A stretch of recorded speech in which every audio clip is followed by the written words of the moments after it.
I always thought I was good at blending in. Not invisible exactly, just unremarkable. The kind of person you'd pass on the street and forget a moment later. That's how I liked it. But then I saw him. My mirror, my missing piece. He was everything I wasn't, but everything I could be.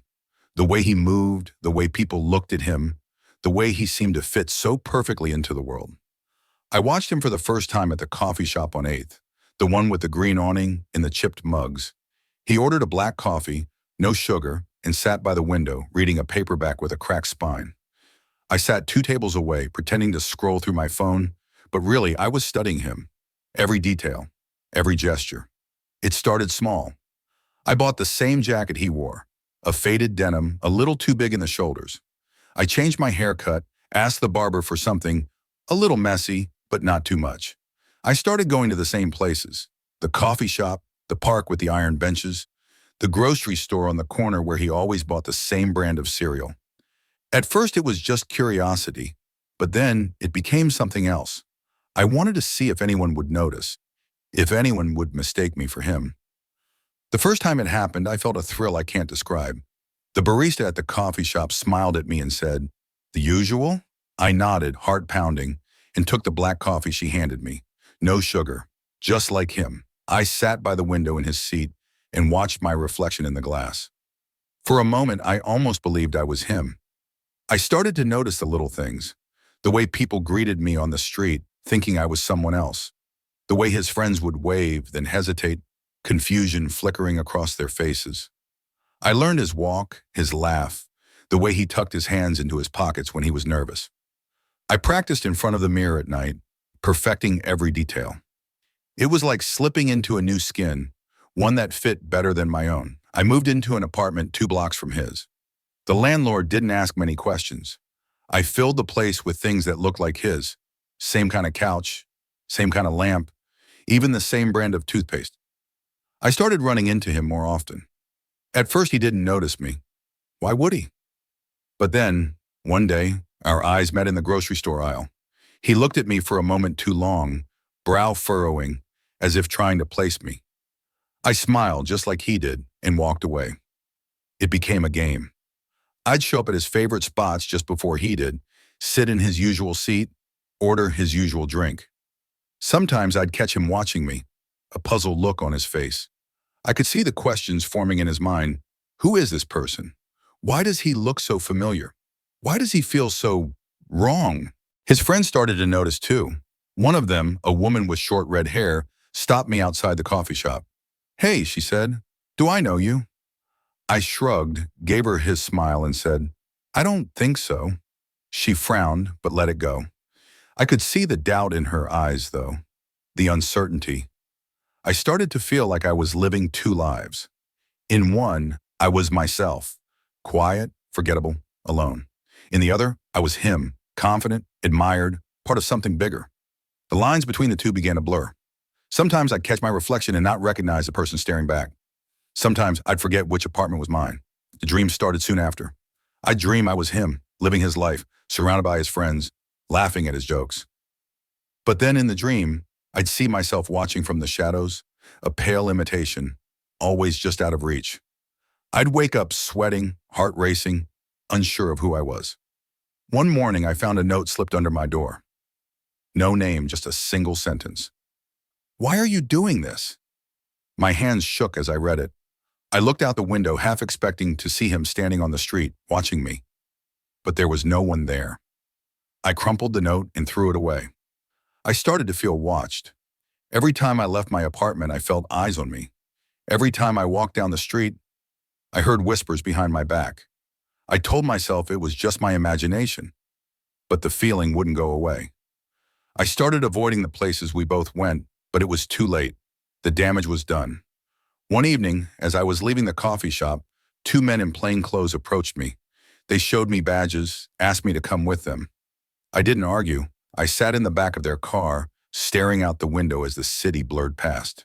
They took me to a building with white walls and locked doors. They asked me questions about him, about myself, about why I did what I did. I answered as best I could, but I could see the pity in their eyes. They told me I'd be staying for a while. For my own good, they said. For everyone's good. My room is small, with a bed and a window that doesn't open. Sometimes I see my reflection in the glass, and for a moment, I can't tell if it's me or him staring back. The days here blend together, soft and colorless, like the walls. There's no morning or night, just a slow, endless drift of time, measured by the clatter of meal trays and the distant echo of doors opening and closing. They give me clothes, plain, shapeless things. Nothing like the ones I used to wear. The fabric is stiff, the color a washed-out blue that seems to drain the life from my skin. I fold them carefully every night, lining them up on the edge of the bed, as if that small act of order might anchor me to something real.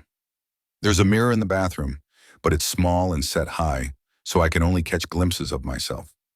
Sometimes I stand on tiptoe, craning my neck, just to see if I still look like him. Sometimes I think I do. The angle of my jaw, the set of my eyes, the way my hair falls across my forehead. Other times I'm not so sure. The light in here is strange, flat and cold, and it makes everyone look a little unreal. I wonder if he would recognize me now, or if I've faded into someone else entirely. The routine is always the same. Wake up to the sound of footsteps in the hallway, the soft murmur of voices outside my door. Breakfast arrives on a plastic tray. Oatmeal, a banana, a cup of weak coffee. I eat slowly, savoring the taste, even though it's bland. There's comfort in the repetition, in the predictability. After breakfast, they come to talk to me. They ask me questions every day about my thoughts, my memories, my reasons. I answer, but I don't think they understand. They write things down in their notebooks, exchange glances when they think I'm not looking. I hear them in the hallway talking in low voices. Words like identity disturbance, delusional, risk to self and others. I don't mind, I know who I am, or at least I know who I was trying to be. Sometimes I hear footsteps outside my door at night.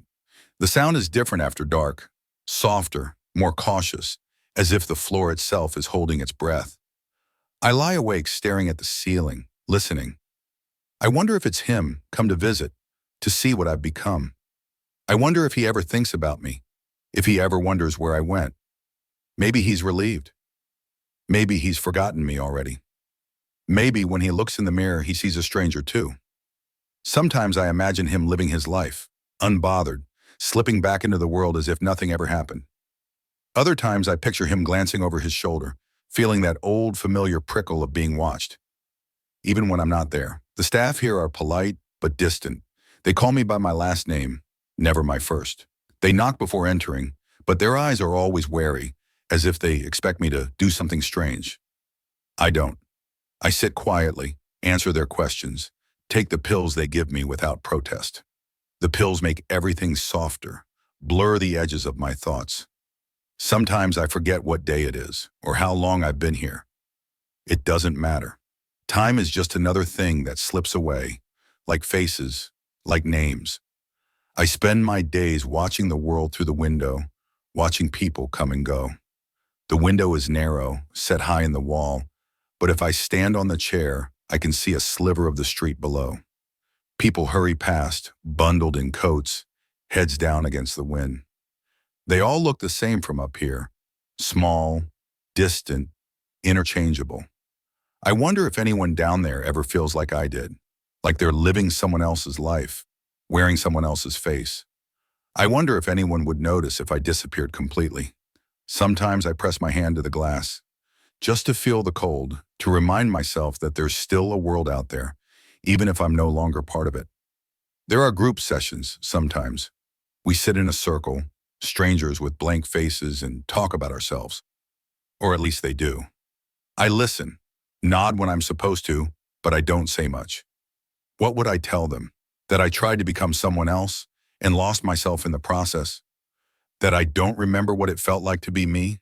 The others talk about their families, their regrets, their hopes for the future. I have none of those things.